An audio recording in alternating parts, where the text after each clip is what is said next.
প্রথমে একটি প্যানে নিয়ে নেব 1 কাপ পরিমাণ বিনি চাল, আর এটা ভালোভাবে ধুয়ে এতে দিয়ে দিব 1.5 কাপ পরিমাণ গরম পানি। ফুটন্ত গরম পানি দিতে হবে। এরপর একটু নেড়ে চেড়ে এতে দিয়ে দিব অল্প পরিমাণ ঘি, লবণটা স্বাদ মতো দেবেন। এই পর্যায়ে আপনারা নারকেল দিতে পারেন, বাট আমি এখন দিইনি।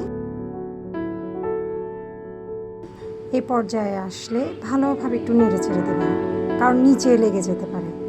এবার আমি একটু নারকেল ছড়িয়ে দিচ্ছি।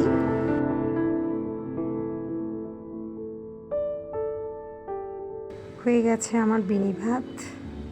দেখুন চালটা সুন্দরভাবে ফুটে গেছে। আর এবার সার্ভিং করার পালা। যারা ঝাল খেতে পছন্দ করেন, ঝাল দিয়ে খাবেন, বিফ আচারি দিয়ে নিয়ে নিলাম আমি। আর এটা হচ্ছে দুধ দিয়েও খাওয়া যায়, রাব দিয়ে দুধ দিয়ে খাওয়া যায়। Thanks for watching.